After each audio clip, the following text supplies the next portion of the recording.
कल वाले नोट्स मैं उम्मीद करता हूँ पढ़कर आए होंगे, कल वाले क्लियर भी होंगे। कल हमने बात करनी चालू करी थी, मैं हल्का सा 2 मिनट में रिकैप कर देता हूँ। हमने पढ़ा था कि किसी भी सेट को लिखने के 2 तरीके होते हैं, एक होता है रोस्टर या लिस्टिंग मेथड, जिसमें हम क्या करते हैं, सेट में जितने भी एलिमेंट्स आ रहे हैं सबको कॉमा से सेपरेट करके लिख देते हैं। दूसरा मेथड था हमारे पास सेट बिल्डर या रूल मेथड। उसमें हम क्या करते थे, जो हमारी जो नंबर्स हैं वो जो पैटर्न फॉलो कर रहे हैं, जो रूल फॉलो कर रहे हैं, वो रूल हम लिखते थे। उसमें नंबर्स नहीं लिखते, रूल लिखते हैं। वो लिखने सिखाए थे, थोड़ा बहुत काम भी करवाया था उसके ऊपर। फिर हम पढ़ रहे थे types of sets. Types of sets में पहला था null set, empty set, void set, जिसको हम रिप्रेजेंट करते हैं फाइव से। फाइव का मतलब था एक ऐसा सेट जिसमें कोई भी एलिमेंट ना हो, जो बिल्कुल खाली है, एक भी एलिमेंट नहीं है उसमें। दूसरा था हमारे पास सिंगलटन। सिंगलटन का मतलब था ऐसा सेट जिसमें सिर्फ एक एलिमेंट हो, ना एक से ज्यादा ना एक से कम। फिर था फाइनाइट सेट। फाइनाइट सेट का मतलब ऐसा सेट जिसमें नंबर ऑफ एलिमेंट्स जो आए वो फाइनाइट आए, जिसके एलिमेंट्स हम गिन सके, ऐसा ना हो कि बहुत सारे एलिमेंट्स आ रहे हैं। इनफाइनाइट सेट जिसमें नंबर ऑफ एलिमेंट्स इनफाइनाइट हो। चार तो ये पढ़ लिए थे हमने। फिर हमने टाइप ऑफ सेट नहीं, लेकिन एक टर्म पढ़ी थी कार्डिनल नंबर नाम की। कार्डिनल नंबर का मतलब क्या था बेसिकली, कि एक सेट में कितने एलिमेंट्स आ रहे हैं, एक फाइनाइट सेट में कितने एलिमेंट्स आ रहे हैं। यहां तक हमने पढ़ लिया था।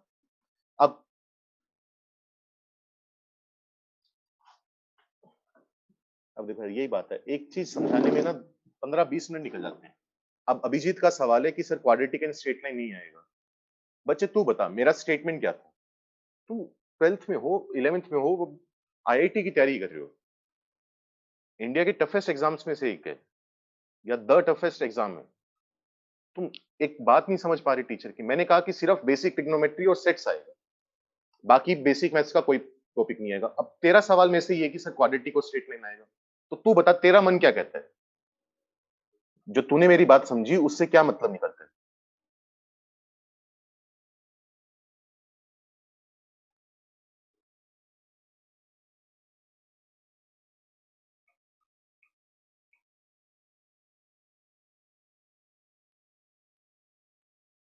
सर फर्स्ट और सेकंड पे कौन से हैं?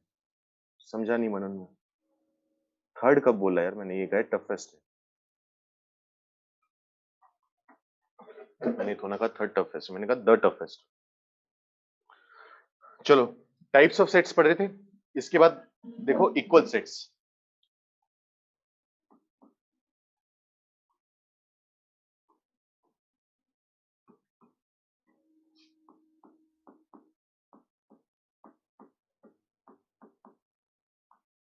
दोबारा फिर वही बातें दोहरा रहा हूं, जब डाउट आए, जब मैं लिखकर बैठ जाऊं तब डाउट पूछोगे, जब मैं लिख रहा हूं, नोट कर रहा हूं, समझा रहा हूं, तब डाउट लिख के भेजने का कोई फायदा नहीं है, ठीक है?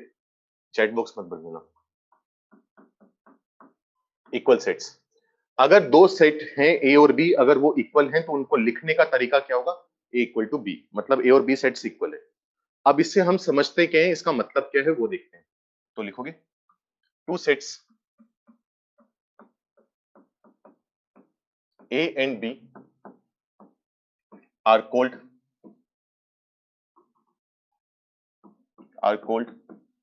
Equal sets IFF। अब ये नहीं कि इफ की स्पेलिंग गलत लिख रखी है, अगर हमारी कभी बात पहले नहीं हुई तो IFF का मतलब होता है इफ एंड ओनली इफ। लिख लो, अगर इसको साइड में कहीं लिखना चाहो लिख ही लो। पहले अगर कभी मैं बता चुका हूं तो बात अलग है, पहली बार सुन रहे हो तो लिख लो इफ एंड ओनली इफ। तो two sets A and B are called equal sets if and only if each element of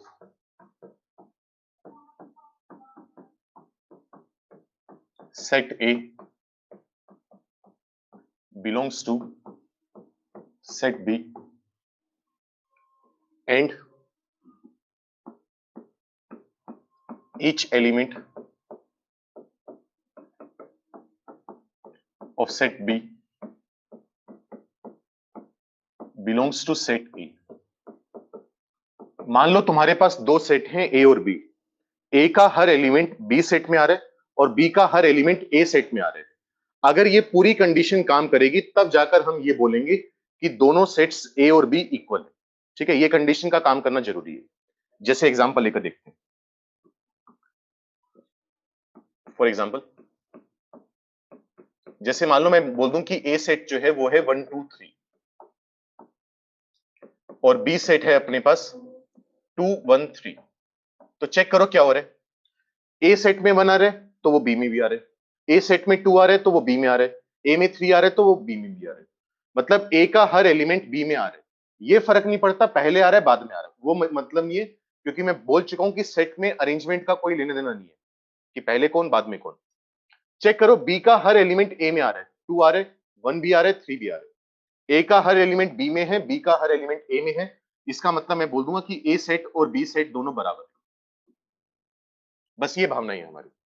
और एग्जांपल लो, मान लो मैं सी को लिख दूं 1 2 3 4। सी मैंने एक सेट बना दिया 1 2 3 4। इसी तरीके से मैंने एक डी सेट बनाया 1 1 1 2 2 2 2 3 और 4। सोच के देखो कि ये दोनों सेट बराबर है या नहीं। जवाब नहीं देना क्योंकि मैं पढ़ भी नहीं रहा। बराबर है या नहीं, सिर्फ सोचो एक बार, आंसर मत लिखना। दिमाग में सोचो, अपना आंसर बनाकर रखो बस। दोनों सेट्स इक्वल होंगे या नहीं होंगे? तो ये दोनों सेट्स भी बराबर हैं, क्योंकि असल में क्या होता है, मैंने तुम्हें क्या कहा था, डेफिनेशन में हमने क्या लिखा था कि दो सेट जब सेट बनाते हैं, हमने कहा था a collection of well defined distinct objects. तो असल में क्या होता है, सेट में हम किसी भी नंबर को रिपीट नहीं करते। अगर उसने रिपीट करके लिख भी दिया तो इसका मतलब हमें फर्क नहीं पड़ता। इसका जो 1 है वो इसमें आ रहा है, बिल्कुल आ रहा है। इसका 2 है वो इसमें आ रहे, 3 आ रहे, 4 आ रहे। इसमें 1 है वो भी आ रहा है, 2 है वो भी आ रहा है, 3 है वो भी आ रहा है, 4 भी आ रहा है। तो अगर कोई नंबर हमारे पास किसी सेट में रिपीट करके लिख दिया जाए, कोई दिक्कत नहीं है। 1 को 3 बार लिखा हुआ है, मुझे फर्क नहीं पड़ता। लेकिन 1 को काउंट कितनी बार करूंगा? एक बार। भले ही उसने 3 बार लिखा हो, भले ही 10 बार लिखा हो। जैसे 2 यहां पर कितनी बार लिखा हुआ है? 4 बार लिखा हुआ है। मुझे मतलब नहीं है, बाकी के जो 3 है वो फालतू है। 2 को मैं काउंट सिर्फ एक बार करूंगा, बाकी के जो है वो रिजेक्ट हो जाएंगे। तो इसका मतलब सी और डी सेट बराबर होंगे, इस बात का ध्यान रखना। अच्छा, इसी तरीके से मान लो कोई तुमसे पूछ ले एनडी क्या होगा। एनडी का मतलब याद करो, कल लिखवाया था कार्डिनल नंबर, कि डी सेट में कितने एलिमेंट्स हैं। अब डी सेट में कितने एलिमेंट्स हैं ये गिनने के लिए तुम ये नहीं करोगे कि 3 4 7 और 2 9। नहीं, 1 एक बार ही काउंट होगा, 2 कितनी मर्जी बार लिखा हुआ है, एक बार काउंट होगा। तो 1 2 3 और 4। तो कितने एलिमेंट्स बोलोगे? डी में 4, क्योंकि हमें डिस्टिंक्ट एलिमेंट्स चाहिए, हमें रिपीट नहीं करवाना। ये हुआ इक्वल सेट्स की डेफिनेशन। ए का हर एलिमेंट बी में, बी का हर एलिमेंट ए में, या सी का डी में, डी का सी में, तो ये सेट्स आपस में बराबर होंगे। ये बात बोल रहे हैं। इसके बाद अगली डेफिनेशन आती है हमारे पास इक्विवेलेंट सेट्स। उसकी डेफिनेशन लिखो।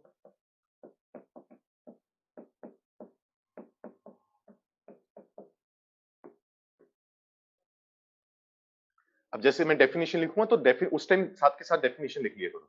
जब मैं लिख रहा हूं तब तुम भी लिखो, जब समझाना चालू करूं तब चुप हो जाए, मतलब तब समझ लिया करो बस। Two sets A and B are called equivalent sets if Na equal to Nb. That is,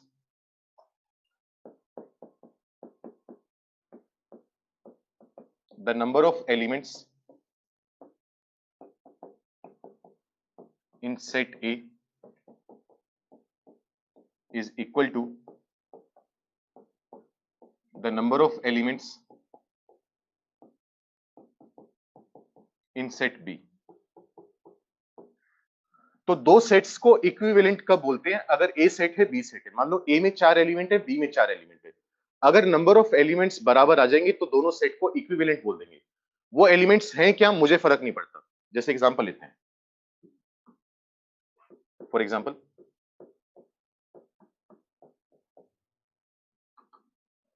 जैसे मान लो ए सेट लिख दिया मैंने। ए सेट क्या है? 1 2 3 4। हमने बी सेट लिख दिया 1 7 9 और 10। चेक करो ए में कितने एलिमेंट्स हैं? ए में 4 एलिमेंट्स हैं। जो बी सेट है उसमें कितने एलिमेंट्स हैं? 4 है। इसमें भी 4 एलिमेंट है, इसमें भी 4 एलिमेंट है, तो दोनों सेट इक्विवेलेंट सेट्स होंगे। अब उससे फर्क नहीं पड़ता कि इसमें 2 आ रहे तो इसमें 2 नहीं आ रहा, इसमें 9 आ रहे तो ऊपर वाले में 9 नहीं आ रहा, मुझे मतलब नहीं है। मुझे इतना मतलब है कि दोनों में नंबर ऑफ एलिमेंट्स बराबर होनी चाहिए। 4 इसमें तो 4 इसमें होंगे, तो इक्विवेलेंट सेट्स होंगे। ठीक है, अब इसी से एक नोट निकल कर आता है। नोट में हम क्या लिखते हैं?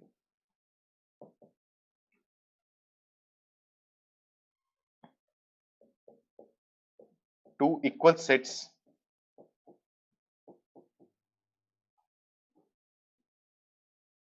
are always equivalent,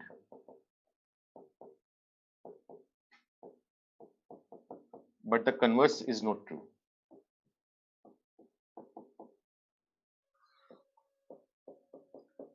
मैं कह रहा हूं कि अगर दो इक्वल सेट्स हैं तो वो इक्विवेलेंट होंगे। जैसे मान लो ये दो सेट है, तो जितने नंबर इसमें आ रहे हैं उतने नंबर इसमें आ रहे हैं। हर चीज ही सेम है ना इनके बारे में। तो जितने एलिमेंट्स इसमें होंगे उतने इसमें होंगे। तो दो सेट अगर इक्वल हैं तो वो इक्विवेलेंट होंगे। लेकिन अगर दो सेट्स इक्विवेलेंट हैं तो जरूरी नहीं वो इक्वल हो। जैसे ये एग्जांपल देखो, यहाँ पर ए और बी इक्विवेलेंट हैं लेकिन इक्वल नहीं है, क्योंकि इसमें 3 आ रहा है, इसमें 3 नहीं आ रहा। नीचे वाले में 10 आ रहा है लेकिन ऊपर वाले में 10 नहीं आ रहा। तो एलिमेंट्स मैच तो कर नहीं रहे ना। इसका मतलब सिर्फ इक्विवेलेंट है, इक्वल नहीं है। तो दो इक्वल सेट्स हमेशा इक्विवेलेंट होंगे, लेकिन दो इक्विवेलेंट सेट्स हो सकता है कि इक्वल ना हो। इस बात का ध्यान रखना। बोर्ड पर जितना लिखा हुआ है जल्दी से नोट करो, कुछ डाउट है तो पूछ लो।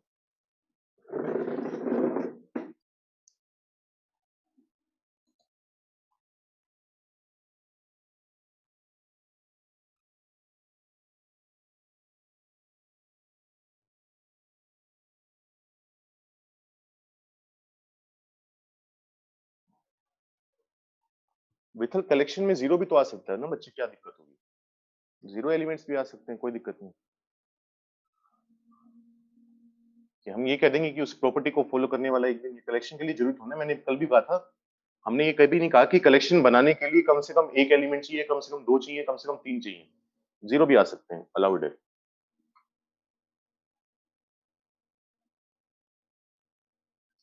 हाँ, गुरुकुल आगे दिखा नहीं रहा। कभी मैंने कोलन यूज किया था, कभी बार यूज किया था। बच्चे दोनों नोटेशन सही होती है, कोलन भी यूज कर सकते हैं और बार भी यूज कर सकते हैं। दोनों सही है, इसलिए मैंने बार बार यूज अलग अलग यूज किया था, ताकि तुम्हें बार बार बता सकूं, याद दिला सकूं कि दोनों करना अलाउड है। हाँ, फिफ्थ टाइप लिख लो। टाइप तो नहीं है वैसे, लेकिन लिख लो, चलो कोई फर्क नहीं पड़ता। नहीं रचित, वो मैंने बता दिया, एलिमेंट्स रिपीट करके वो लिख सकते हैं, लेकिन उसको काउंट एक बार करेंगे। लेकिन लिखने में कोई खास दिक्कत नहीं होती। जैसे कार्डिनल नंबर Na और Nd। बच्चे अगर ए सेट के नंबर ऑफ एलिमेंट्स निकाल रहा है तो Na, अगर डी सेट के नंबर ऑफ एलिमेंट्स निकाल रहा है तो Nd, अगर सी सेट के निकाल रहा होगा तो Nc। जिस सेट के निकाल रहे हैं उसको n के अंदर रख देते हैं। जिनमें every equal is equivalent and not every equivalent is equal. हाँ सही बात है। So that means equal sets are equivalent. हाँ वो लिख दिया मैंने।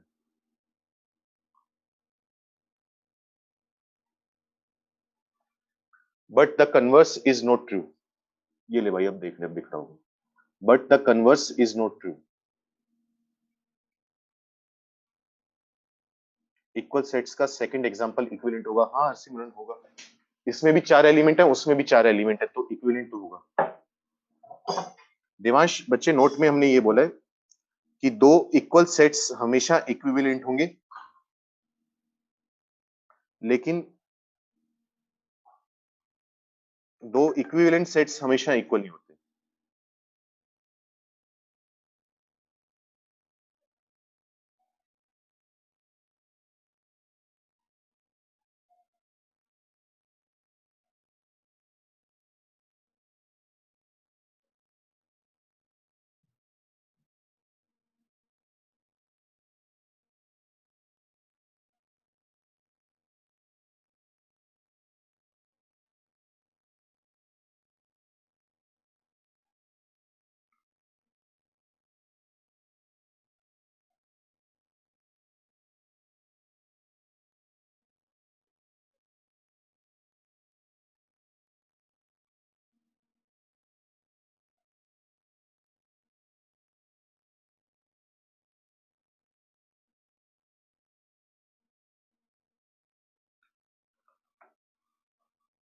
सर टू दो singleton sets are always equivalent. हाँ नमन, सही बात है।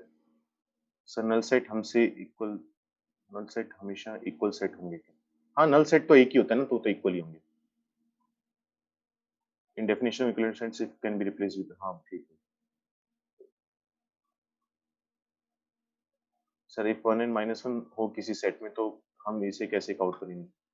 भाई वैसे ही काउंट करेंगे, एक नंबर 1 एक नंबर -1 है, दो नंबर आ गए, उसमें क्या दिक्कत आ रही है सर? अगर सेट एंड अदर तो ये इक्विवेलेंट होंगे। हाँ इक्विवेलेंट होंगे हर्षवर्धन। हाँ आयुष, कार्डिनल इक्विवेलेंट सेट का मतलब कार्डिनल नंबर सेम होना चाहिए। संयम सर, इक्वल सेट से सेम सेट बिल्डर फॉर्म नहीं, संयम जरूरी नहीं है। एक ही सेट को सेट बिल्डर फॉर्म में भी अलग अलग तरीके से लिखा जा सकता है, थोड़ा थोड़ा चेंज कर सकते हैं, लेकिन मुद्दा सेम होगा, आंसर सेम आएगा। इफ एंड ओनली इफ का मतलब है कि सिर्फ और सिर्फ तभी।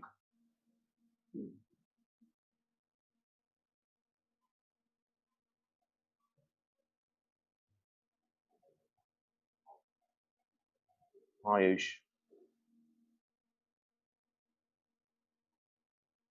हाँ एक बार क्रिश, ढंग से तो हम तभी बता पाएंगे जब हम लिस्टिंग मेथड में कन्वर्ट कर लेंगे, ताकि आइडिया लग सके कि एलिमेंट सेम है। संयम डाउट एक बार भेजने की जरूरत है बच्चे। आदित्य तेरे से भी मैं अभी बोल रहा हूँ, एक बार डाउट भेजा करो, बार बार नहीं। सर सिंबल ऑफ इक्विवेलेंट है same symbol like of equal, नहीं शिवम सेम सिंबल नहीं होता। एक्चुअली इक्विवेलेंट के लिए कोई सिंबल होता ही नहीं है, कभी कभी ये वाला सिंबल यूज कर लिया जाता है, लेकिन ये बहुत कम देखने को मिलता है, तो ये ना ही नोट करो तो ज्यादा अच्छा है। ए इज इक्विवेलेंट टू बी, ये सिंबल नॉर्मली यूज नहीं करते, ठीक है, क्योंकि दिक्कत वो है ना, सिंबल का तो क्या है, सिंबल तो हमने बना रखे हैं, तो जो चीज चलन में आ गई वो लिख दी। अब ये सिंबल नॉर्मली एक दो जगह तुम्हें मिल जाएगा लिखा हुआ, लेकिन या फिर ये भी लिखा हुआ मिल जाता है कभी कभी, ये वाला डबल साइडेड एरो, मतलब इन दोनों में से किसी एक से इक्विवेलेंट कभी कभी रिप्रेजेंट कर दिया जाता है। लेकिन वो क्या है, वो ऐसा है कि जैसे मान लो मैं कोई बुक लिख रहा हूँ, मैंने कह दिया कि मैं इक्विवेलेंट सेट्स को इस तरीके से रिप्रेजेंट करूंगा कि ए के बीच में ये जैसे सिमिलर वाला होता है, या फिर ये डबल साइडेड एरो, और मैं कह दूं, और आज के बाद बुक में जैसे मान लो मेरी बुक 800 पेज की है, 800 पेज की बुक में जब भी ये सिंबल आएगा तो तुम्हें उसको इक्विवेलेंट की तरह पढ़ना है। लेकिन ये ऐसा सिंबल नहीं है कि जो पूरी दुनिया में रिकॉग्नाइज किया जाता हो, तो हम नहीं लिखें तो बात ज्यादा अच्छी है, क्योंकि हर कोई इस सिंबल को नहीं मानता। ठीक है, समझ में आया जो अब तक लिखा हुआ है? इक्वल सेट्स मतलब हर एलिमेंट सेम होना चाहिए, इक्विवेलेंट का मतलब उनके सिर्फ नंबर ऑफ एलिमेंट्स बराबर हो जाए तो बहुत है, बाकी कुछ नहीं चाहिए हमें, रिक्वायर्ड नहीं है। बढ़े आगे, सबके डाउट क्लियर है? लिखो यूनिवर्सल सेट, यूनिवर्सल सेट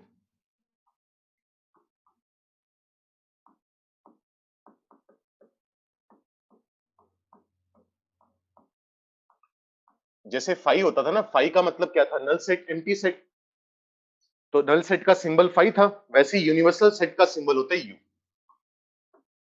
इसको हम रिप्रेजेंट करते हैं यू से। इसकी डेफिनेशन लिखो, the set, the set containing all the possible elements in a discussion,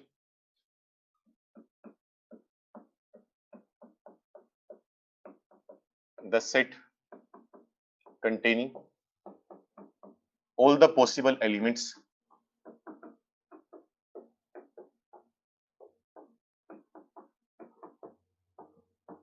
in a discussion is called universal set. देखो फिलहाल तुम्हें यूनिवर्सल सेट के बारे में ज्यादा टेंशन लेने की जरूरत नहीं है, क्योंकि इसका एग्जांपल कुछ नहीं है। असल में होता ही है, जैसे मैंने तुम्हें सेट्स चालू करवाते वक्त ये बताया था, जैसे कि अगर मान लो मैं तुम्हें बोलूं कि तुम्हारी क्लास के मुझे वो बच्चे चाहिए जिनके मार्क्स 80% से ऊपर आए, ठीक है, अब 80% से जिनके ऊपर आए सेट होगा, ये डिफाइंड है, वेल डिफाइंड है, तो मैं जो बच्चे सिलेक्ट करूंगा या जिन बच्चों को मैं छोड़ूंगा वो तुम्हारी क्लास से उठेंगे ना, तुम्हारी क्लास में से मुझे बच्चे या तो सिलेक्ट करने या छोड़ने हैं। तो जो तुम्हारी क्लास वाला है ना, जिसमें सारी पॉसिबिलिटीज छुपी हुई है, जो हमें चाहिए वो भी छुपे हुए हैं, जो नहीं चाहिए वो भी छुपे हुए हैं, तो जो तुम्हारी क्लास है वो यूनिवर्सल सेट है। मान लो मैं ये बोल दूं कि मुझे वो पहाड़ चाहिए, वो माउंटेन्स चाहिए, माउंटेन पीक्स चाहिए, जिनकी हाइट मान लो किसी भी सर्टेन, मान लो 1000 मीटर से ऊपर वाली हाइट वाले पहाड़ चाहिए, तो मैं पहाड़ों के बारे में बात करूं ना, तो अगर मैं दुनिया के सारे पहाड़ जिनकी हाइट 1000 से ऊपर हो या 1000 से नीचे हो, 1000 फीट या 1000 मीटर जो भी, उससे ऊपर या ऊपर उससे नीचे हो, अगर मैं उन सबका सेट बना दूं तो वो यूनिवर्सल सेट है। जैसे मान लो मैं कह दूं कि मुझे वो नेचुरल नंबर्स चाहिए जो 10 से छोटे हैं, तो मैं नेचुरल नंबर्स के बारे में बात कर रहा हूं ना, तो अगर मैं सारे नेचुरल नंबर्स का सेट बना लूं, भले ही वो 10 से छोटे हैं, भले ही वो 10 से बड़े हैं, तो उसको हम क्या बोलेंगे? Universal set. जिस भी बारे में हमारा डिस्कशन चल रहा है, उस डिस्कशन के जितने भी पॉसिबल एलिमेंट आ सकते हैं, भले ही वो हमें चाहिए, भले ही ना चाहिए, उनका जो सेट होगा वो कहलाएगा यूनिवर्सल सेट। इसका मतलब साफ साफ इतना है, बस। ठीक है, समझ में आया? एग्जाम्पल है नहीं। एग्जाम्पल क्यों नहीं है? क्योंकि यूनिवर्सल सेट जो होता है वो हमेशा सवाल वाला रहता है। अब मान लो मैं तुम्हें बोल दूं मुझे एक स्कूल में वो बच्चे चाहिए जो क्रिकेट खेलते हैं, गुरुकुल स्कूल के मुझे वो बच्चे चाहिए जो क्रिकेट खेलते हैं, क्रिकेट खेलने में अच्छे हैं, जो भी मैंने सेट बना दिया। अब उसमें क्या है? कुछ बच्चे क्रिकेट खेलते होंगे, बाकी बच्चे नहीं खेलते होंगे।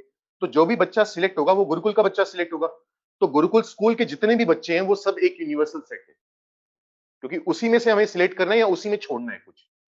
ठीक है, जिस कॉन्टेक्स्ट में बात हो रही हो, जिस टॉपिक के बारे में बात हो रही हो, उसके सभी पॉसिबल एलिमेंट्स का जो सेट होगा वो यूनिवर्सल सेट। ये यूनिवर्सल सेट हमें कभी भी नहीं बताना होता, ये हमेशा क्वेश्चन वाला बताता है। तो इसलिए हमें ज्यादा इसके बारे में मतलब पता होना चाहिए, ज्यादा टेंशन नहीं लेनी। यूनिवर्सल सेट फाइनाइट भी हो सकता है, इनफाइनाइट भी हो सकता है, कुछ भी हो सकता है। अगली चीज देखो, सबसेट। डाउट इकट्ठे लूंगा, एक बार लिखने बंद करो। Subset,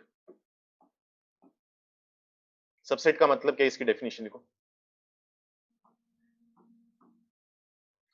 if each element, if each element of set A belongs to set B,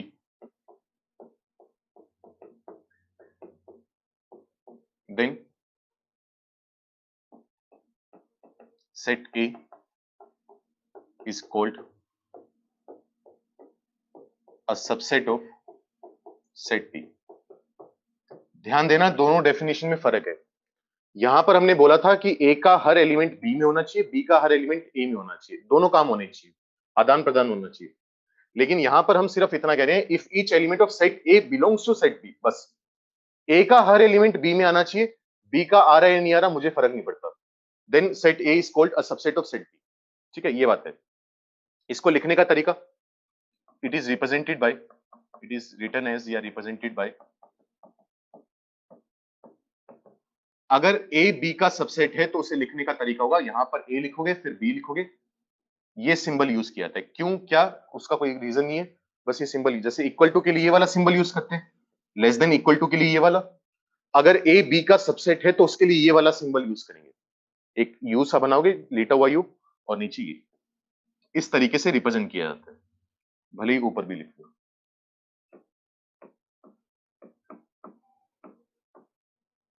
इसका एग्जाम्पल देखो,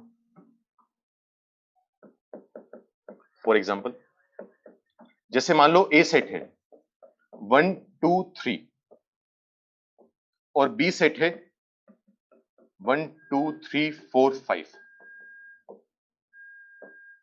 चेक करो, ए सेट का हर एलिमेंट बी सेट में आ रहा है, 1 आ रहा है, 2 आ रहा है, 3 आ रहा है। तो अगर ए का हर एलिमेंट बी में आ रहा है तो हम क्या कहेंगे कि A is a subset of B set. इस तरीके से लिखेंगे अपने। ठीक है, नीचे वाली लाइन का मतलब क्या होता है? जैसे यहां पर क्या होता है, या तो लेस देन होगा या लेस देन इक्वल टू होगा, वही चीज यहां पर है। या तो ए बी का सबसेट होगा, और नीचे वाली लाइन का मतलब ए बी के बराबर भी हो सकता है।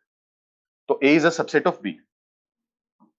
और एग्जांपल देखते हैं, जैसे मान लो मैंने सी सेट ले लिया 1 2 3, मैंने डी सेट ले लिया 3 2 1। सी का हर एलिमेंट डी में आ रहा है, चेक करो, 1 आ रहे, 2 आ रहे, 3 आ रहे।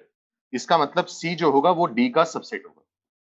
इस तरीके से लिखेंगे, डी का हर एलिमेंट सी में आ रहा है, तो यहां पर डी जो है वो भी सी का सबसेट होगा। सी डी का सबसेट है, डी सी बराबर तो है ही, वो बात तो अलग है, बराबर वाली बात तो हम पीछे छोड़े, उसको ध्यान मत रखना। सी का हर एलिमेंट डी में है तो सी डी का सबसेट है, डी का हर एलिमेंट सी में है तो डी सी का सबसेट है। अच्छा, यहां पर ये चीज लिख सकते हैं अपने, सोच के देखो एक बार, कि B is a subset of A. नहीं लिख सकते, क्यों? बी में 1 आ रहा है वो ए में आ रहा है, बी का 2 ए में आ रहा है, बी का 3 ए में आ रहा है, लेकिन बी में 4 है जो कि ए में नहीं है।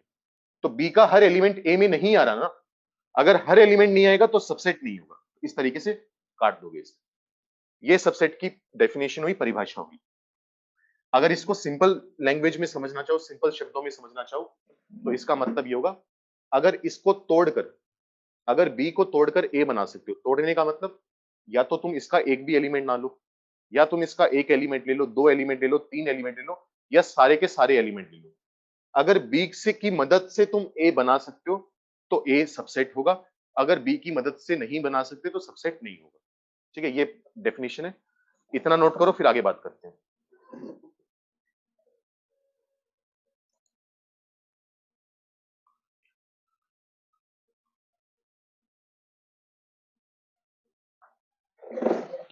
ले ठाकुर, जल्दी से कर।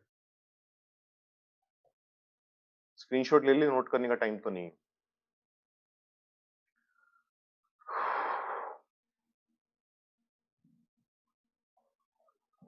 Sir, universal set can be infinity. Dilawar, हाँ, उसमें इनफाइनाइट नंबर ऑफ एलिमेंट्स आ सकते हैं, लेकिन सेट को इन्फिनिटी बोलने का तो कोई तुक ही नहीं हुआ ना।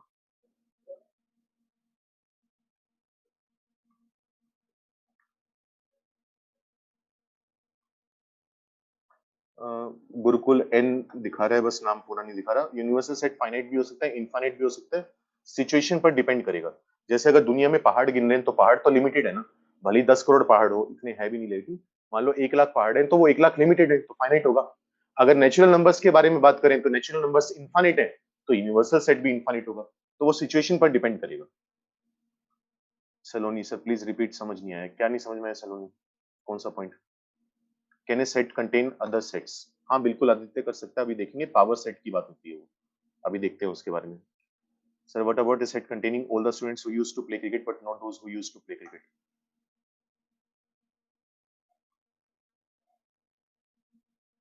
मनन, अपना सेंटेंस देखवाइए। Sir, what about a set containing all the students who used to play cricket but not those who used to play cricket? Statement तो सही बना ले भाई, इंग्लिश में नहीं लिखना, हिंदी में लिख ले, ढंग से लिख कम से कम, अगर इंग्लिश में नहीं लिखा जा रहा तो। Sir, every equal set is a subset. हाँ दिलावर, कह सकते हैं। अगर सी और डी इक्वल हैं तो सी डी का सबसेट होगा, डी सी का सबसेट होगा, बिल्कुल। एक्चुअली इसको हम लिखेंगे, अभी पॉइंट्स लिखेंगे, अभी पूरा नहीं हुआ सबसेट। अभी मैं बताऊंगा, every set is a subset of itself. Her set खुद का ही सबसेट होता है। सर, बी सबसेट हो सकता है ए का, सलोनी वो मैंने बता दिया, बी ए का सबसेट नहीं है। अखिल सर, यूनिवर्सल सेट समझ में नहीं आया। अखिल बच्चे, मैंने ये कहा है कि हम मान ले किसी भी चीज के बारे में बात कर रहे हैं, किसी भी चीज के बारे में, मान ले दुनिया में जितनी भी नदियां हैं उनके बारे में बात करें। मान ले मैं कह रहा हूं, मुझे दुनिया की वो नदियां चाहिए जिनकी विड्थ जो है, चौड़ाई जो है, वो मान ले 20 मीटर से ऊपर है, ये बोल दिया मान ले। या फिर मुझे, मैं ये कह दिया कि मुझे दुनिया की वो बिल्डिंग चाहिए, सारी की सारी बिल्डिंग जितनी भी है, जो 5 मंजिला से ज्यादा है, या तो उनमें 5 फ्लोर है, 5 फ्लोर से ज्यादा फ्लोर है। तो तू दुनिया की बिल्डिंग्स के बारे में बात करे ना, तो तू कुछ बिल्डिंग्स लेगा, कुछ बिल्डिंग्स नहीं लेगा, तो तू एक काम कर, दुनिया की जितनी भी बिल्डिंग है उन सबका एक सेट बना दे। अब वो होगा यूनिवर्सल सेट। जिस बारे में तू बात कर रहा है, बिल्डिंग्स के बारे में, नदियों के बारे में, पहाड़ों के बारे में, बच्चों के बारे में, अगर तू उन सबका एक सेट बना दे जिस बारे में तू बात कर रहा है, हर पॉसिबल एलिमेंट का, हर पॉसिबिलिटी का, तो उसको यूनिवर्सल सेट बोलते हैं। यूनिवर्सल सेट वो सेट है जिसमें सब कुछ आ गया, कुछ छूटा ही नहीं। छोटी नदी, बड़ी नदी, चौड़ी, पतली, जो भी है, ये बच्चा, वो बच्चा, फुटबॉल खेलने वाला बच्चा, क्रिकेट खेलने वाला बच्चा, सब आ गया इसमें, ये कहना चाह रहे हैं। So then all equal sets are equal, always subsets बता दिया मैंने। ये सर, डेंजरस एनिमल्स में एनिमल्स यूनिवर्सल सेट होंगे। हाँ नमन, बिल्कुल, लेकिन डेंजरस एनिमल खुद सेट नहीं है, तो सबसेट बनाना गलत हो जाएगा। Sir, universal set null set हो सकता है क्या? हो सकता है, लेकिन नॉर्मली होता नहीं है, क्योंकि फिर वो, इसका मतलब हम कुछ बात कर नहीं रहे। मतलब अगर मैं ये बात करूं कि धरती पे मुझे वो एलियन चाहिए जिनका रंग नीला है, तो धरती पे एलियन है ही नहीं, तो उनका सेट बनाएंगे तो वो नल सेट आएगा, लेकिन नॉर्मली होता नहीं है।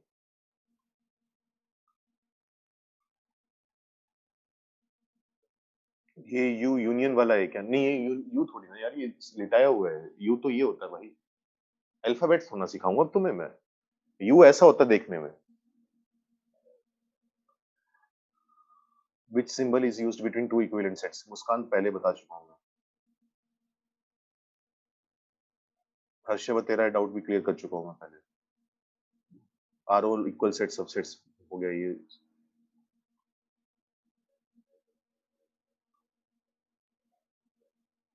नहीं आदित्य, सारे सेट यूनिवर्सल सेट नहीं होते।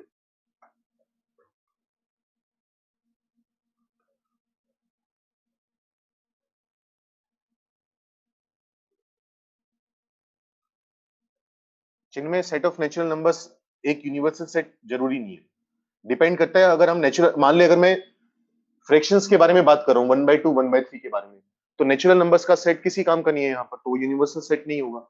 तो कॉन्टेक्स्ट पे बात होती है कि किस बारे में डिस्कशन चल रहा है। Sir it is right to say that every set is taken from its universal set. बिल्कुल मुस्कान यही कहना चाह रहे हैं, बिल्कुल यही एग्जैक्ट सेम चीज कहना चाह रहा हूँ कि हर सेट जो है वो यूनिवर्सल सेट से निकाल कर बनाया जाता है।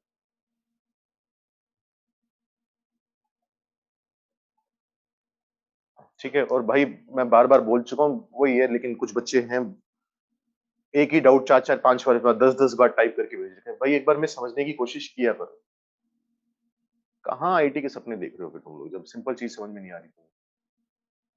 आराम से मैं हर क्लास में, तुम्हारी क्लास में आगे बड़े आराम से, मतलब ठंडे दिमाग से आता हूँ, और 1 घंटे में तुम इतना दिमाग खराब कर देते हैं कुछ बच्चे की बस अथाह हो जाती है। Is real number universal set? Muskan depend करता है डिस्कशन क्या है। मैं बार बार बोल रहा हूँ, जब तक हमें ये नहीं पता होगा कि डिस्कशन किस बारे में है, तब तक हम यूनिवर्सल सेट नहीं बता सकते। हो सकता है रियल नंबर का, लेकिन जरूरी नहीं है कि वो होगा।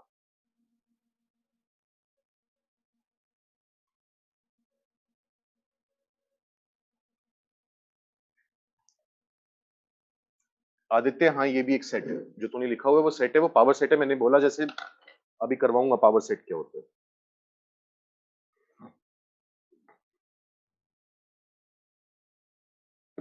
इसमें 2 पॉइंट लिखो। सॉरी, एवरी सेट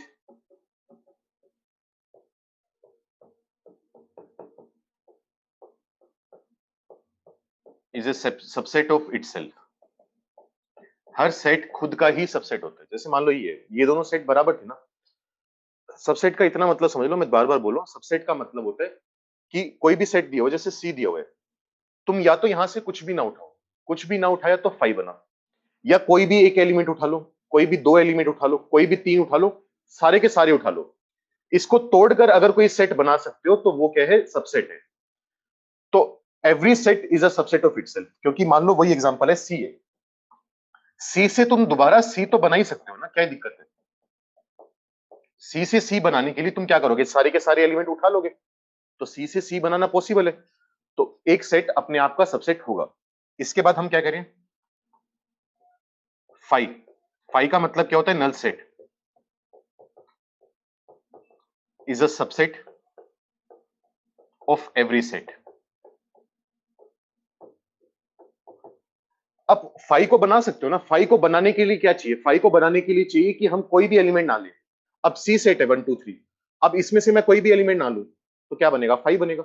तो सी से फाइव को बनाना पॉसिबल है, इसका मतलब फाइव एवरी सेट, फाइव हर सेट का सबसेट है। अब बिल्कुल डेफिनेशन पे मत जाना, मतलब ये मत सोचना कि फाइव में कोई एलिमेंट ही नहीं है तो वो बिलोंग कैसे करेगा। तो फाइव खाली है ना, तो खाली भी तो बिलोंग कर ही सकता है, क्या दिक्कत है?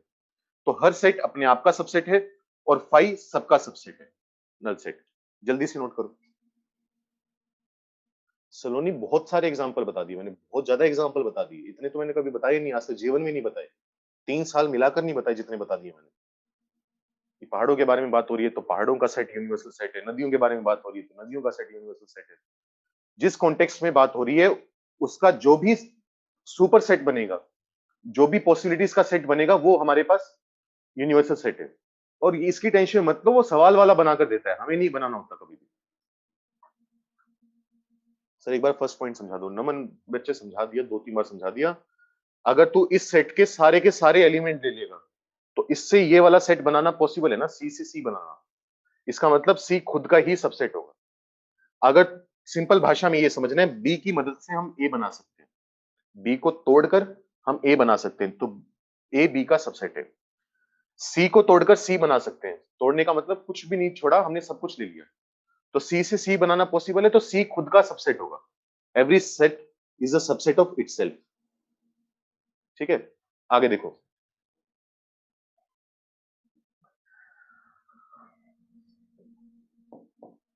चलो ये बात बाद में करते हैं।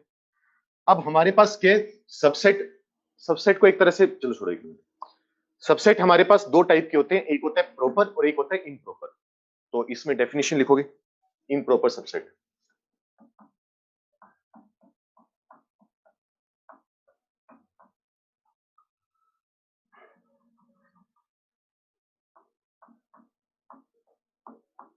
मतलब जो सबसेट है ना, जो भी सबसेट हम बना रहे हैं उनको दो कैटेगरी में डिवाइड कर दिया। कुछ को हम इम्प्रॉपर बोलते हैं, बाकियों को प्रॉपर बोल देते हैं। अब किसको इम्प्रॉपर बोलते हैं?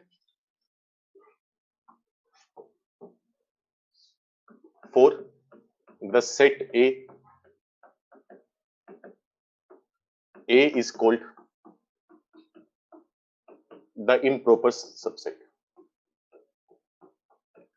भाई चैप्टर बहुत ज्यादा आसान है, शुरू में डेफिनेशन समझने में थोड़ी सी दिक्कत आती है। एक दो दिन निकलने दो, कुछ सवाल करेंगे, कुछ एक दो बार तुम डेफिनेशन घर जाकर पढ़ोगे, बाकी कुछ डाउट्स व्हाट्सएप पर पूछोगे, बहुत सिंपल है। 2-3 दिन के अंदर अंदर सारा धीरे धीरे एग्जाम्पल कर करके क्लियर हो जाएगा।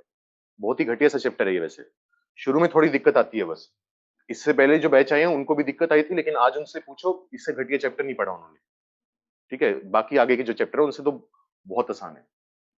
तो हम ये कह रहे हैं कि एक सेट है, अभी मैंने क्या कहा, ए सेट है, तो ये अपने आप का ही सबसेट होगा ना।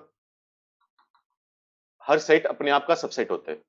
तो जो ए है ना, उसको नाम रख दिया गया इम्प्रॉपर सबसेट। हम ये कहना चाह रहे हैं, इसको एग्जांपल से समझाऊंगा, एक बार सुनते जाओ और लिखते जाओ। इसके बाद है proper subset.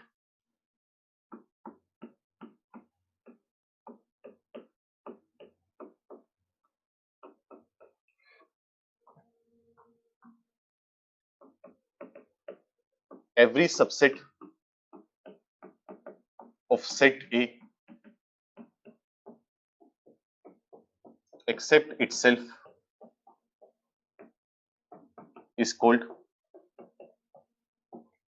a proper subset। अगर तुम नोट कर रहे हो, वैसे तो नहीं करना, इसके नीचे 2-3 लाइनें छोड़ देना, सवाल करते हैं। एक मिनट रुको, समझाता हूं क्या कहना चाह रहे हैं। Find all the subsets of A equal to 1,2,3। हमसे कहा गया है कि ये एक सेट है 1 2 3 नाम का, इसके जितने भी सबसेट बन सकते हैं सारे बनाओ। ध्यान से सुनना, आप क्या कह रहे हैं, होपफुली सारी चीजें क्लियर हो जाएंगी। तो जैसा कि मैंने कहा, सबसेट बनाने के लिए तुम्हें क्या करना है, इस सेट को तोड़ना है। पहले काम तो तुम क्या करोगे, या तो तुम कोई भी एलिमेंट ना लो, सेट ए में से कोई भी नंबर ना उठाओ। कोई भी नंबर नहीं उठाओगे तो खाली बनेगा, खाली बनेगा तो क्या होता है, 5। तो इसका पहला सबसेट बनेगा 5। या फिर तुम क्या कर सकते हो, इसमें से एक नंबर उठा लो। एक नंबर, या तो तुम 1 उठाओगे, 1 उठाकर एक सेट बना दो, तो ये इसका एक सबसेट हुआ। या फिर तुम क्या करो, 2 उठाओ, सेट बना दो, ये इसका एक सबसेट हुआ। फिर 3 उठाओ, सेट बना दो, ये इसका सबसेट हुआ। पहले कुछ भी नहीं उठाया, फिर एक एक एलिमेंट उठाया। एक के बाद कितने उठा सकते हो, दो। अगर दो दो एलिमेंट उठाओगे तो क्या बनेगा, 1 और 2 को उठा लिया, या 1 3 को उठा लिया, और या फिर 2 3 को उठा लिया। और कोई तरीका तो है नहीं दो सेट को उठाने का। अब 2 3 में ये मत बोल देना कि 3 2, क्योंकि अरेंजमेंट मैटर नहीं करता। 2,3 और 3,2 एक ही चीज है। पहले एक भी नहीं उठाया, फिर एक एक एलिमेंट उठाया, फिर दो दो एलिमेंट उठाए। अब क्या करेंगे, 3 के 3 उठा लेंगे। 3 के 3 उठा लिए, तो ये जितने भी सबसेट बने हैं, कितने बने हैं, 1 2 3 4 5 6 7 8, ये टोटल 8 सबसेट बने हैं। ये इसके सबसेट है सारे। अब इसमें हम क्या कह रहे हैं, ये वाला जो सेट है और ये वाला सेट है, बराबर है ना। Five is a subset of every set, five इसका सबसेट आ रहा है। Every set is a subset of itself, her set खुद का सबसेट होगा। तो जो खुद वाला सबसेट बना है ना, ये वाला जो बराबर आ रहा है, इसका नाम तो हमने रख दिया इम्प्रॉपर सबसेट। इसको आज के बाद हमने कह दिया सबसेट तो है, लेकिन उसको फर्दर कैटेगराइज कर दिया इम्प्रॉपर नाम देकर। और बाकी जितने भी बचे, कोई भी है, फाइव है नहीं है, जो भी है, ये सभी प्रॉपर सबसेट्स। तो जो सेट खुद होता है वो होता है इम्प्रॉपर, उसके अलावा जितने बचे वो सारे प्रॉपर। ये कहना चाह रहे हो। अब बताओ क्लियर हुआ। अच्छा, एक चीज इसमें मैं और बता दूं, किसी किसी बुक में गलत लिखा होता है। कुछ लोग क्या करते हैं, फाइव को भी इम्प्रॉपर मान लेते हैं। मतलब वैसे तो बुक उठाने की अभी जरूरत है नहीं तुम्हें, पर कुछ जगह तुम्हें गलत लिखा हुआ मिल जाएगा। लोग कह देते हैं कि फाइव भी इम्प्रॉपर है, लेकिन फाइव प्रॉपर होता है। सिर्फ एक इम्प्रॉपर सबसेट होता है और वो होता है सेट खुद। फाइव जो है वो प्रॉपर में काउंट किया जाता है। ठीक है, वो गलती नहीं करनी इधर उधर से पढ़ के। बीच में 2-3 लाइनें छोड़ देना, 4 लाइनें छोड़ देना, उसके बाद ये भी लिख लो, क्योंकि बीच में एक प्रॉपर्टी वगैरह लिखवानी है। जो चीज नहीं समझ में आई वो पूछ लो।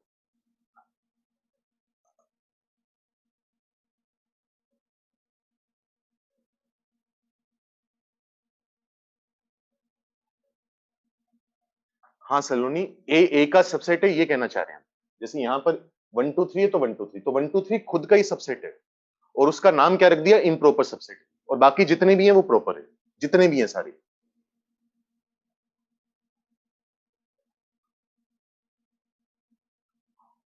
अमूल्य होता है वो उसी के लिए 4 लाइन नहीं छुड़वाई है। नंबर ऑफ सबसेट्स का ही फॉर्मूला लिखवाना है बीच में, उसी लिए 4 लाइन नहीं छुड़वाई है। सर कोई रीजन है इसे इम्प्रॉपर कहने का? नहीं हिमांक ऐसा होता है एक्चुअली जैसे अगर तुमने बचपन में पढ़ा हो जैसे 18 है। 18 के कौन-कौन से डिवाइजर हैं? 18 का डिवाइजर 1 होता है, 2 होता है, 3 होता है, 6 होता है, 9 होता है और 18 होता है। ये 6 डिवाइजर आते हैं। तो हम क्या बोलते हैं 18 है। 18 को हर नंबर को 1 तो डिवाइड करेगा ही करेगा। हर नंबर को 1 डिवाइड करेगा और हर नंबर को 18 भी नंबर खुद से तो डिवाइड होगा ही होगा। तो हम कहते हैं इनके बारे में कुछ स्पेशल नहीं है। कुछ स्पेशल नहीं है इसलिए इनको इम्प्रॉपर बोल देते हैं कि 1 तो सबको डिवाइड करेगा ही करेगा और नंबर खुद से भी डिवाइड होगा। वैसे ही यहां वाली कहानी है। हर सेट अपने आप का सबसेट तो होगा तो उसके बारे में कुछ स्पेशल नहीं है इसलिए उसको इम्प्रॉपर बोल देते हैं। इम्प्रॉपर का मतलब सबसेट का मतलब वैसे हम ये निकालते हैं कि उससे छोटा सेट बने, उसको तोड़कर बने। लेकिन यहां पर हमने तोड़ा तो है ही नहीं, हमने तो पूरा का पूरा ले लिया, इसलिए इसका नाम इम्प्रॉपर रख देते हैं। कोई खास उतना बड़ा रीजन नहीं है। Maximum count of improper subsets is 1। हाँ गुरुकुल वाले बच्चे सही कह रहे हैं, तो मैं अभी वही लिखवाने वाला हूँ। सर इम्प्रॉपर प्रॉपर किस बेसिस पर कैटेगराइज की जाते हैं? रचित वो मैंने बताया रीजन इस वजह से 1 2 3 का 2 3 1 भी इम्प्रॉपर है। हाँ सिमरन क्योंकि बराबर है। Subset of itself are equivalent set. नहीं भाई सबसेट ऑफ इटसेल्फ का मतलब क्या होगा? इसका सबसेट 1 2 है, 1 2 में 2 एलिमेंट है, इसमें 3 एलिमेंट है, तो इक्विवेलेंट कहां से होगा? कुछ बातें होपफुली क्लियर हुई होंगी, मैं फिर भी थोड़ा सा दोबारा बताता हूँ। यूनिवर्सल सेट के बारे में जैसे मैंने कहा टेंशन लेने की जरूरत नहीं है। एक सेट को तोड़कर सेट बनाओगे तो वो उसका सबसेट होगा। सिंबल उसका यही यूज किया जाता है। हर सेट खुद का सबसेट है। फाइव हर किसी का सेट सबसेट होगा। इम्प्रॉपर प्रॉपर सबसेट बना दिए, उससे थोड़ा मैं वही कह रहा हूं एग्जांपल का थोड़ा वेट किया करो और चीजें क्लियर हो जाती हैं। जो सेट खुद बन रहा है वो इम्प्रॉपर है, बाकी छोड़कर प्रॉपर है। अब इसमें कुछ फॉर्मूले हैं नंबर ऑफ सबसेट्स निकालने के, वो लिखेंगे। तो कुछ फॉर्मूले लिखो। Number of subsets equal to 2 raise to the power n, जिसमें n क्या है? Number of elements in set A. ध्यान से देखना क्या कह रहे हैं। अब सबसेट काफी सारे बन सकते हैं ना, जैसे यहां पर कितने सबसेट बन रहे हैं? 8 बन रहे हैं। अब मान लो किसी ने हमसे पूछ लिया कितने सबसेट बनेंगे, या तो हम क्या करें डायरेक्ट पहले बनाकर देखें, वो थोड़ा टाइम कंज्यूमिंग है, टाइम लगेगा उसमें। तो इससे अच्छा हम क्या कर सकते हैं, ये फॉर्मूला लगा सकते हैं। जैसे हम ये कह रहे हैं ए सेट में कितने नंबर है? 3 नंबर है, 3 एलिमेंट है। तो अगर मैं जितने एलिमेंट है उसको 2 की पावर में रख दूं, जैसे 3 है ना, तो 2 का क्यूब कितना होगा? 8 होगा। तो इसके टोटल 8 सबसेट बनेंगे। अगर किसी सेट में n नंबर ऑफ एलिमेंट्स है तो नंबर ऑफ सबसेट्स आएंगे 2 की पावर है। अगर 3 एलिमेंट हैं तो नंबर ऑफ सबसेट्स 2 का क्यूब यानी 8। और कितने बन रहे हैं गिन लो, 8 ही बन रहे हैं। ठीक है।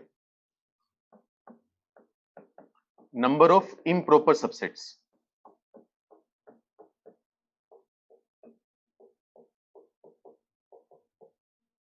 इम्प्रॉपर सबसेट हमेशा एक होता है। जो सेट है वो खुद होता है इम्प्रॉपर सबसेट, बस। इसके अलावा तो कोई होगा नहीं। अच्छा अगर मान लो तुमसे पूछ लिया जाए नंबर ऑफ प्रॉपर सबसेट्स, कि तुम ये बताओ नंबर ऑफ प्रॉपर सबसेट्स कितने आएंगे? अब टोटल 2 की पावर n है, टोटल 8 बन रहे हैं, उसमें से एक इम्प्रॉपर है, तो बाकी बचे हुए 7 प्रॉपर है। अगर टोटल 2 की पावर n है, उसमें से एक इम्प्रॉपर है, तो बाकी बचे हुए कितने होंगे? प्रॉपर होंगे।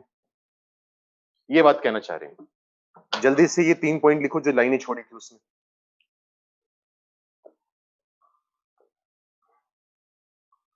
फिर आगे बात करते हैं।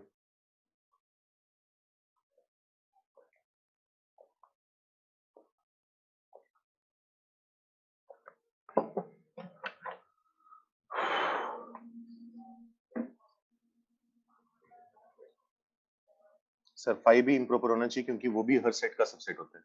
बिल्कुल होता है और इसी वजह से लोग गलत भी लिखते हैं, जो 18 का लॉजिक बताया था। लेकिन इसमें 5 को प्रॉपर में कंसीडर किया जाता है। और मेन मुद्दा ये है कि आईआईटी इसको उसमें कंसीडर करता है और जो आईआईटी मानेगा वो हमारे लिए अंतिम सत्य है। क्योंकि आईआईटी उसी हिसाब से नंबर देगा और हमें उसी हिसाब से नंबर चाहिए। आदित्य सर, ये फॉर्मूला हम डिराइव करेंगे क्या? कर सकते हैं बच्चे, मैं एक्सप्लेन कर देता हूँ, लेकिन अभी उतना समझ में आएगा नहीं, क्योंकि असल में एक चैप्टर आता है मैथ्स का बाद में, पीएनसी, काफी प्यारा चैप्टर है, परम्यूटेशन एंड कॉम्बिनेशन, उसकी मदद से ये फॉर्मूला प्रूव करते हैं। मैं हल्का फुल्का एक्सप्लेन कर देता हूँ, लेकिन थोड़ा सा उतना समझ में आना मुश्किल है हल्का सा।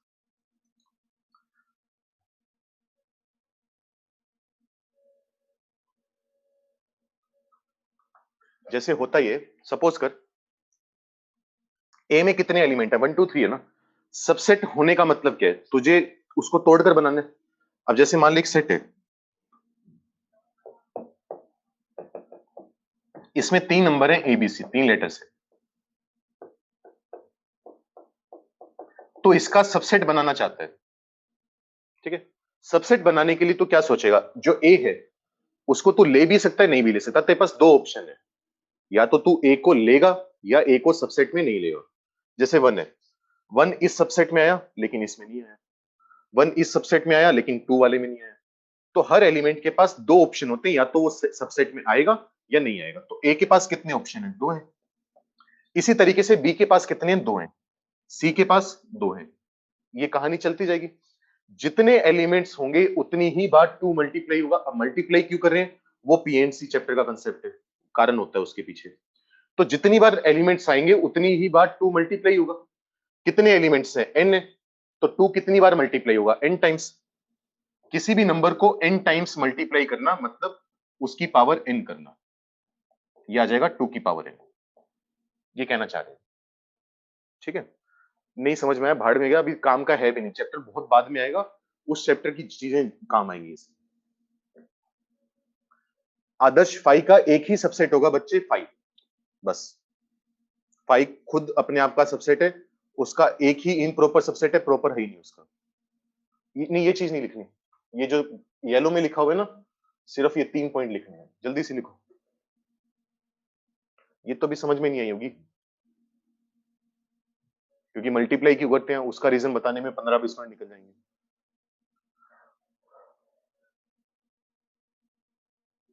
कर लिया नोट सबने, ये डन लिख के भेजो अगर नोट हो गया तो।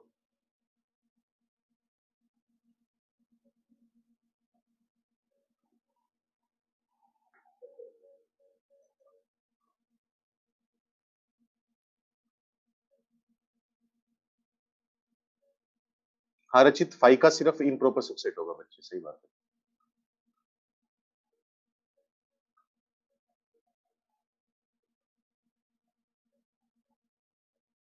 सेट 1 1 1 2 2 2। नमन, हाँ भाई, वो एक ही डाउट बार बार अलग अलग शब्दों में पूछने का क्या मतलब है? हाँ ठीक है, वो इम्प्रॉपर होगा, सही बात है। हर चीज नहीं ना वो यार, तो हर चीज स्पून फीड नहीं करवाई जा सकती, वो थोड़ा दिमाग लगा लिया करो ना अपने। अब तेरा डाउट थोड़ी नहीं है, ठीक है, ये बात तो हम कर चुके हैं, इतना तो तू खुद इंटरप्रेट कर सकते हैं। और अगर इतना इंटरप्रेट करने में दिक्कत आ रही है, बच्चे नया सवाल कैसे करेगा? अब तुझे पता है ये दोनों बराबर है, ये इम्प्रॉपर है तो ये भी इम्प्रॉपर है, अब इसमें क्या नया चीज हुई, मतलब इसमें कंफ्यूजन कहाँ हो रही है तुझे? हाँ भाई नमन, मैं तभी आगे बढ़ूंगा, जवाब दे मेरी बात पर। दिक्कत क्या आई तुझे, क्या इसमें लगा कि अजीब सा काम हो सकता है? रुको बच्चों 2 मिनट पहले, मैं, क्योंकि वो नहीं कि जो चीज दिमाग में आई वो हर चीज पूछ लो क्लास में इस तरीके से। इतना तो हम इंटरप्रेट कर ही सकते हैं, दोनों सेट बराबर है, ये इम्प्रॉपर है तो ये भी इम्प्रॉपर है, फिर तो improper set more than one हो गए। तो है तो बराबर ना भाई मेरे, एक ही सेट को। अब यूं तो तू 1 3 को लिख दे 3 1, फिर इसको लिख दे 1 1 3, ये थोड़ी ना कि तू 10 15 बनाता रहेगा, काउंट तो एक बार ही होगा, वो बराबर है वो सारे। एक्स की वैल्यू 7 आ रही है, मैंने एक्स को ये लिख दिया,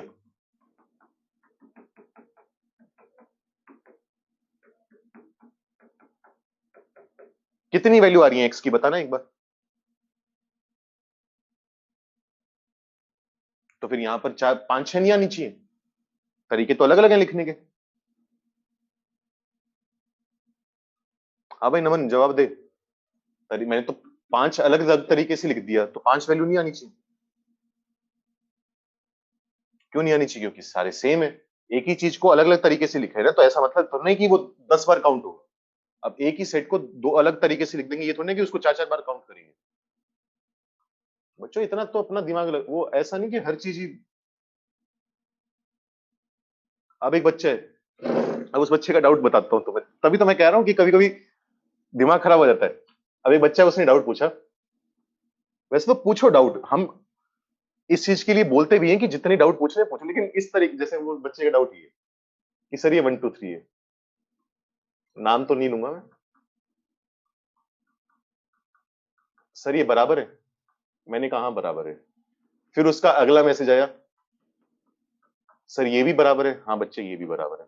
तीसरी बार फिर मैसेज आ रखा उसका, और चैट दिखा सकता हूं मैं स्क्रीनशॉट लेके, सर ये भी बराबर है, हाँ बच्चे ये भी बराबर है। अब आदमी कितना जवाब देगा, तुम खुद सोचो। वो एक बार अगर कंसेप्ट हो गया कि हाँ ये चीज बराबर है, ना तो ऑर्डर मैटर करता है ना रिपीटिशन मैटर करता है, तो हो गया। अब थोड़ा बहुत तो तुम्हें खुद को भी दिमाग लगाना पड़ेगा ना।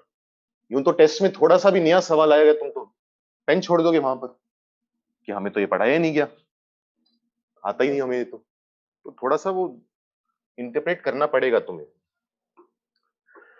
सवाल लिखो इसके ऊपर जो भी पढ़ा है हमने। Find all the subsets of 1 2 3 4। ये एक सेट है, इसके जितने भी सबसेट बन सकते हैं बताओ कितने बनेंगे और कौन कौन से बनेंगे। नहीं, कितने बनेंगे वो तो फॉर्मूला है, वो तो छोटा काम है। कौन कौन से बनेंगे वो भी बनाने हैं। जैसे पिछली बार 8 बनाकर दिखाए थे ना तुम्हें, तुम भी निकम्मे बच्चे हो, जो चीज छोटी है वो चीज तो आंसर बता रहे हो बड़े जल्दी से। ये 8 बनाकर दिखाए थे, तो वो 16 बनाकर दिखाओ मुझे उसके। आंसर भेजने की जरूरत नहीं है, पर बनाओ पहले, जिसका हो जाए वो लिख दो, डन हो गया बस सवाल। 16 के 16 सबसेट बनाकर दिखाओ मुझे इसके। 16 तो बनेंगे, वो तो मैं ही बता देता हूं तुम्हें। उसमें क्या ग्राफ भी होंगे इस चैप्टर के। यार यार भाई, जो पढ़ा रहा हूं उस टाइम पढ़ लिया करो, जो बाद में होगा वो होगा, मत चिंता करो। जो चीज है सारी पढ़ाई जाएगी सही समय आने पर। ग्राफ भी होंगे, जो लिखा पहले वो सवाल कर ले भाई। सारे के सारे सबसेट चाहिए मुझे, बना के दिखाओ। चेक तो नहीं कर सकता, लेकिन ईमानदारी से बनाओ।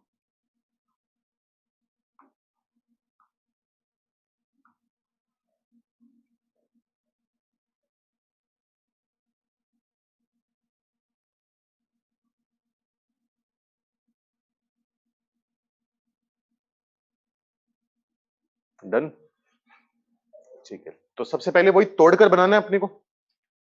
या तो मैं चारों में से कोई एलिमेंट उठाऊं ही ना, कुछ नहीं उठाया मैंने, कुछ नहीं उठाया तो क्या बनेगा, 5 बनेगा।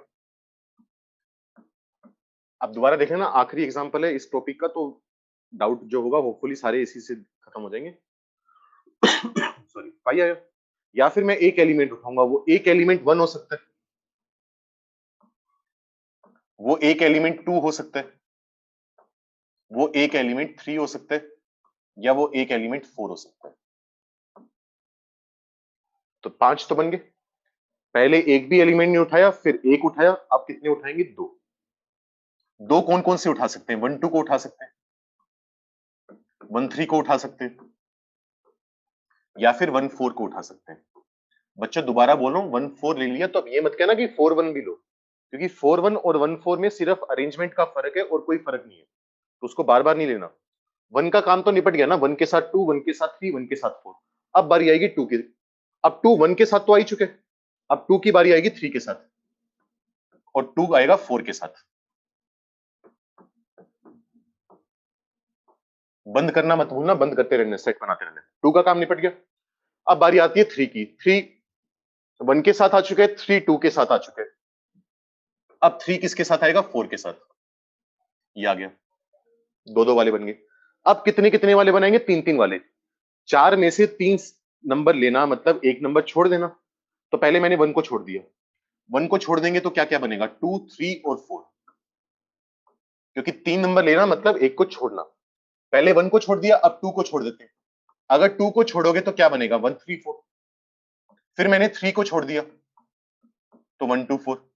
फिर मैंने 4 को छोड़ दिया, 1 2 3। ये बन गए तीन तीन वाले। और आखिरी में मैंने 4 के चारों ले लिए। चारों के चारों लेने का मतलब 1 2 3 4। तो ये बनेंगे। ये जो आखिरी वाला बने ये ओरिजिनल वाले के बराबर है ना, आखिरी वाला ओरिजिनल वाले के बराबर है, तो इसको क्या बोलेंगे? Improper subset. इसको क्या बोलेंगे? इम्प्रॉपर। और बाकी के जितने भी बनेंगे वो क्या बनेंगे? प्रॉपर। अच्छा मान लो इसमें वो हमसे पूछ लेता नंबर ऑफ सबसेट्स बताओ, वैसे तो पूछा नहीं लेकिन मान लो पूछ ले नंबर ऑफ सबसेट्स, तो क्या करोगे? 2 की पावर। इसमें कितने नंबर आ रहे हैं? 4 नंबर आ रहे हैं, तो 2 की पावर 4। तो नंबर ऑफ सबसेट्स कितने होंगे? 16। और गिन लो टोटल 16 सबसेट है, एक इम्प्रॉपर और 15 प्रॉपर। ये काम करना है और कुछ नहीं, सिंपल सी कहानी इतनी है। अच्छा एक चीज और लिख लो बच्चों, प्रॉपर सबसेट लिखा था ना, प्रॉपर को लिखने का तरीका ये होता है ए बी। जैसे अगर ए इक्वल टू बी हो गया तो प्रॉपर सबसेट हो गया, इम्प्रॉपर सॉरी। अगर एक सेट खुद के बराबर है, खुद के बराबर वाला सबसेट ले लिया तो वो तो इम्प्रॉपर होता है ना।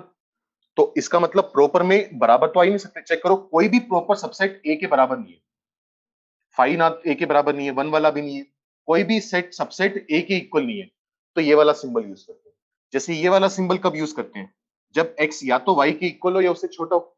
ये वाला सिंबल कब यूज करते हैं? जब x y से छोटा हो और बराबर होना अलाउड नहीं है। तो प्रॉपर में बराबर होना अलाउड नहीं है तो ये वाला सिंबल, और अगर सबसेट का सिंबल है तो लेस देन इक्वल टू वाला। ठीक है, वो चीज का ध्यान रखना, ये वाली चीज भी लिख लो बाद में अगर कहीं काम आ जाए तो। समझ में आया सबको? All improper sets are equal, नहीं कैसे हो सकते हैं बच्चे? देखना, ये एक इम्प्रॉपर सबसेट है, ये एक इम्प्रॉपर सबसेट है, बराबर कैसे है? ये 1 2 है, ये 1 3 है, बराबर कैसे आ रहे हैं? सवाल ही नहीं उठता, खुद देख तू। ये 1 2 वाला और ये 2 वाला बराबर कैसे है? इसका हर एलिमेंट इसमें आ रहा है और इसका हर एलिमेंट इसमें आ रहा है, चेक कर। इसमें 1 है लेकिन इसमें नहीं है, तो इक्वल नहीं है ना। तो सारे इम्प्रॉपर, अच्छा इम्प्रॉपर बोले, सॉरी मैंने पढ़ी गलत लिया, इम्प्रॉपर का भी कोई सिंबल है? नहीं, ऐसा कोई सिंबल नहीं है। All improper sets are equal, नहीं गुरुकुल वाले बच्चे नहीं। सारे इम्प्रॉपर कैसे बराबर हो जाएंगे? जिसके बना रहे हैं उस पर डिपेंड करता है ना।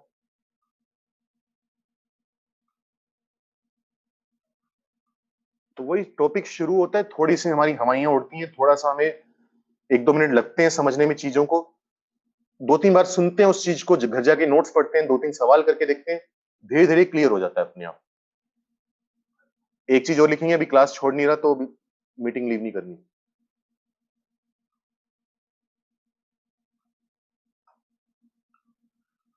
मीटिंग लीव नहीं करनी, अभी एक चीज और लिखवा रहा हूं। इसके बाद लिखो पावर सेट, एक आखिरी डेफिनेशन और लिख लो, फिर कल कंटिन्यू करेंगे।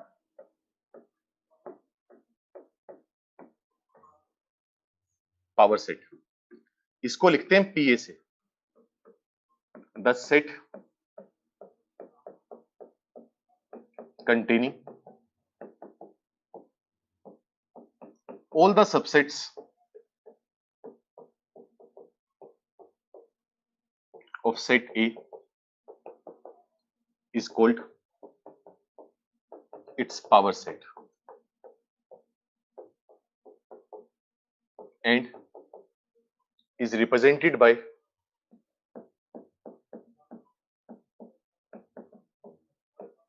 PA। एग्जाम्पल से समझते हैं कहना क्या चाह रहे हैं। मान लेते हैं एक ए सेट है 1,2 नाम का, ए सेट है 1 2। तुम क्या करो, तुम्हें चाहिए इसका पावर सेट चाहिए। पीए का मतलब क्या है? पावर सेट ऑफ ए, ये सिंबल है इसका। तुम क्या करो, 1 2 के जितने भी सबसेट बन सकते हैं सारे बना दो। 5 आएगा पहले, फिर एक एलिमेंट लेंगे 1, फिर एक एलिमेंट लेंगे 2, फिर दोनों के दोनों एलिमेंट लेंगे 1 2। तो कितने सबसेट बने? 1 2 3 4, इतने सबसेट बनेंगे। इन सभी सबसेट्स को उठाकर एक सेट के अंदर डाल दो। बाहर अगर मैंने करली ब्रैकेट लगा दी तो क्या बन गया? एक सबसेट, एक सेट तैयार हो गया। इसी सेट को बोल देते हैं पावर सेट। किसी सेट के जितने भी सबसेट हैं उन सबको अगर एक सेट के अंदर डाल दिया जाए तो जो नया सेट बनेगा उसको पिछले वाले का पावर सेट बोलते हैं। तो एक सेट का पावर सेट होता है। इसमें फॉर्मूला लिखेंगे एक, जैसे पहले लिखिए, number of elements in power set of A. अब चेक करो इसमें कितने एलिमेंट आ रहे हैं। एक सेट को एक एलिमेंट गिनेंगे, पहला 5, ये सेकंड, थर्ड, फोर्थ। जितने सबसेट हैं उतने ही तो एलिमेंट आएंगे। कितने सबसेट थे? 2 की पावर n फॉर्मूला पढ़ा था, तो कितने एलिमेंट्स आएंगे 2 की पावर n? बस ये चीज है। बाकी इसको कल कंटिन्यू करेंगे, इस पर एक दो सवाल और करने हैं पावर सेट पर, वो भी तुम्हारी क्लास का भी टाइम हो होगा, वो कल करेंगे। और नोट्स पढ़कर आओगे ढंग से, जो 2-4 एग्जाम्पल करवाए वो सारे ढंग से करोगे, ठीक है? अब क्लास छोड़ के जा सकते हो। नोट कर लेना पर इसको। प्रीवियस स्लाइड दिखाता हूँ दिलावर, लेकिन पहले बच्चों को ये नोट कर लेंगे। अच्छा सर, अब मैं अब चलता हूँ। हाँ भाई, जा भाई, जी ले अपनी जिंदगी, जा सिमरन जा। नंबर ऑफ एलिमेंट्स वाला समझा दो महक। जितने सबसेट होंगे उतने तो एलिमेंट आएंगे। जैसे यहाँ पर कितने सबसेट बने? 4 सबसेट बने। 4 सबसेट है तो नंबर ऑफ एलिमेंट्स 4 है। तो जितने सबसेट उतने ही पावर सेट में एलिमेंट्स आएंगे।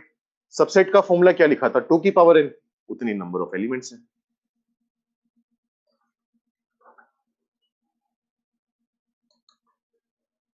सेट के अंदर भी ब्रैकेट डालते डालते सकते हैं। हाँ, वो आ सकता है।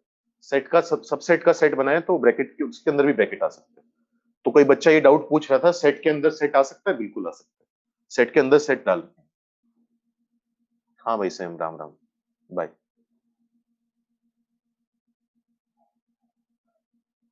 चीजों को ओवर कॉम्प्लिकेट मत करो, समझो उन चीजों को।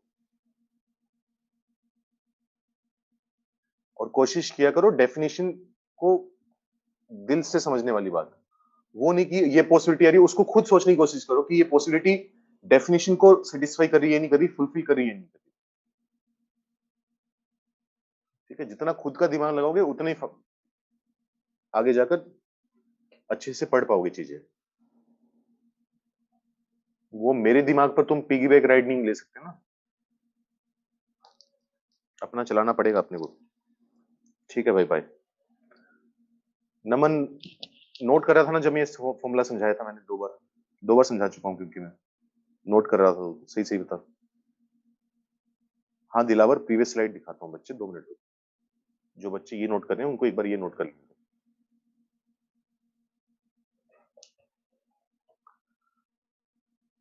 नमन, हमने ये कहा है कि पावर सेट किससे मिलकर बना है? सबसेट से मिलकर बना है। जितने सबसेट होंगे उतने ही पावर सेट में नंबर ऑफ एलिमेंट्स होंगे। जैसे 4 सबसेट हैं तो पावर सेट में कितने एलिमेंट्स हैं? 4 है। मतलब 1 2 को 2 बार काउंट नहीं करना। 1 2 एक सबसेट है तो एक ही बार काउंट होगा। एक सेट को एक बार काउंट करना है। तो कितने सबसेट है? 4। तो एलिमेंट्स कितने हैं? 4। जितने नंबर ऑफ सबसेट्स होंगे, नंबर ऑफ सबसेट्स का फॉर्मूला अभी थोड़ी देर पहले हमने लिखा था 2 की पावर n। तो जितने सबसेट है उतने ही पावर सेट में एलिमेंट्स है। ठीक है, ये वाला फॉर्मूला यूज किया 2 की पावर n वाला। ले दिलावर, नोट कर ले जल्दी से। दीपांशु सर, प्रॉपर सबसेट की रिप्रेजेंटेशन। बच्चे प्रॉपर सबसेट में जैसे मैंने क्या कहा था, अगर ए ये है, जैसे ये लिखा होता है x less than equal to y, तो इसको हम क्या लिखते हैं कि या तो x y से छोटा है या x y के बराबर है, यही तो लिखते हैं। तो इसका मतलब क्या होगा? या तो a b का सबसेट है या फिर a इक्वल टू b है। तो a इक्वल टू b वाला तो इम्प्रॉपर सबसेट होता है, हमने बार बार बोला ही है। जब दोनों सेट बराबर आ जाएंगे तो इम्प्रॉपर सबसेट, तो ये प्रॉपर सबसेट। ये बात बोली हमने। ठीक है दीपांशु, नोट हो गया ना सबका? मैं मीटिंग बंद कर रहा हूँ, एंड कर रहा हूँ। अगर किसी का नहीं हुआ जल्दी से बता दो।